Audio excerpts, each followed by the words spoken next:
students, now we have arrived at chapter 4, atomic structure. So in standard 7 you had already had an idea of what an atom is. An atom is a building block of matter, and as far as the definition of an atom, you know that it is the smallest part of an element that takes part in a chemical reaction. Now so far, whatever concept of an atom, it is based on various theories and concepts based on experiments which were done for many years before. Okay, so whatever concept of an atom, so started with the Indian philosopher Kanad, who had actually proposed that the smallest particle of matter is said to be Parmanu, which is indivisible, and these Parmanus together they combine to form bigger particles which were known as Anu. At the same time, the Greek philosopher Democritus, he also came with a similar theory and said that the smallest part of matter is atom, which came from the Greek word atomos, means indivisible or uncut. So that started with the concept of an atom, and later John Dalton, whose atomic theory you have already done before, he proposed the atomic theory of an atom.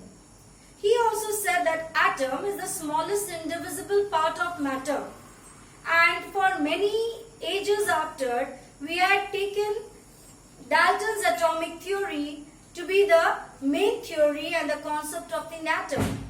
So what is Dalton's atomic theory? He said that atom is the smallest part of matter which cannot be created, neither destroyed, and an atom of one element, its atoms are all alike, and whereas atoms of different elements are different in all respects. An atom takes part in the chemical reaction, and atoms of different elements they combine in small ratio to form compounds. So these were some of Dalton's atomic theory. So the main theory that he had proposed was atom is indivisible. But later this indivisibility theory was done away by the discovery of electrons. So it was J.J. Thomson who is credited for the discovery of electrons. He had discovered electrons with the help of an experiment called the cathode ray experiment. Okay, so you'll come to know about it in the higher classes. So for now, it was the cathode ray experiment which he had done, and in which some rays had emitted from the cathode. Okay, that is a negatively charged electrode, and when these particles was further investigated, they were found to be negatively charged, and these negatively charged particles were named as electrons by another scientist called Stoney. So what were the electrons? They were negatively charged. Their mass was equal to 9.108 10 to the power minus 31 kg, and its charge, though we say unit negatively charged, but this unit negative charge is minus 1.6 in 10 to the power minus 19 coulomb. So this was that first electrons that was made to think, the scientists, it made them to think that so atoms are not indivisible, they can be divided into further subatomic particles. So next, after the discovery of electrons, then it was Goldstein who discovered protons. There is another experiment, he just did a little bit of modification in Thomson's cathode ray experiment, and he discovered the protons. So the protons are positively charged particles whose mass is more than the mass of electrons. Its mass is 1.67 10 to the power minus 27 kg, and charge, same charge as that of electrons, only it is of opposite charge, positive charge. One proton carries a charge of plus 1.6 in 10 to the power minus 19 coulomb. So that led to the discovery of two subatomic particles, electrons followed by protons. So now protons, J.J. Thomson proposed a atomic theory of what you call a model of an atom, which was called the Plum pudding model. What is the plum pudding model? He said that the atom is like a cake, a pudding with the whole of it having a positive charge, and in between the cherries are all negatively charged particles. So he meant that the atom is on the whole positively charged with the electrons embedded in it.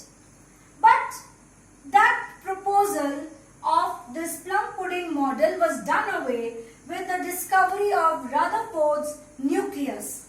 So nucleus, which was discovered by Rutherford, it actually helped us to understand that what the atom may be looking like. So what was Rutherford's experiment? His experiment was known by the name of alpha particle scattering experiment.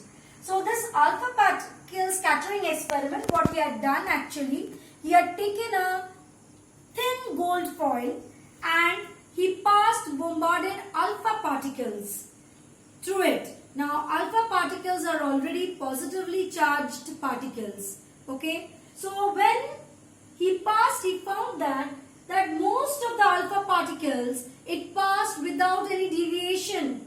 So he concluded from here that most of the space in the atom is empty. So it is mostly empty space in the atom.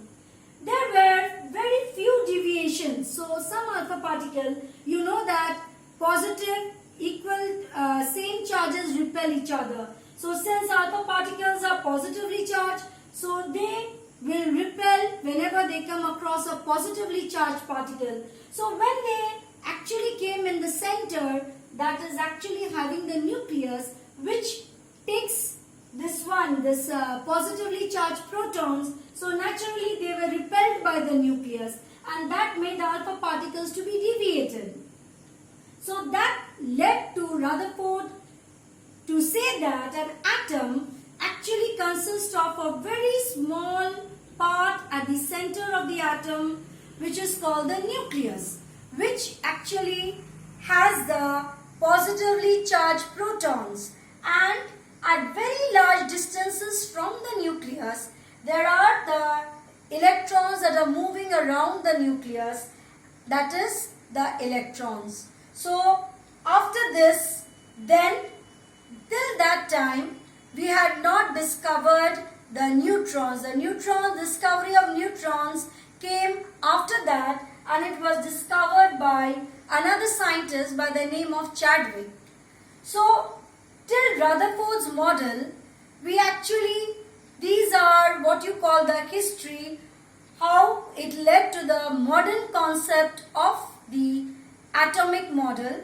The modern concept of the atomic model is actually that we follow is Bohr's atomic model, which we are going to deal in the next class. Okay, so today what we had done in today's class, again I am repeating, we had discussed what is an atom. We discussed that so far nobody has seen an atom. Whatever concept of an atom is only based on theories and experiments. So it had done in the last century, started from the Indian philosopher Kanad, then Democritus, Greek philosopher, then came Dalton's atomic theory, then after the discovery of the electrons and the protons, then the scientists started to think that atoms are divisible and they have subatomic particles in the form of protons and electrons. And then after the discovery of the nucleus, then which things are kept, which subatomic particle are kept, actually we came to understand that is the nucleus is in the center of the atom having the protons, and surrounding the nucleus at very large distances are the electrons revolving around the nucleus. Then came the discovery of neutrons by Chadwick. Finally, now that we follow is actually the Bohr's atomic model, which will be dealt in the next video. So thank you, students. Okay.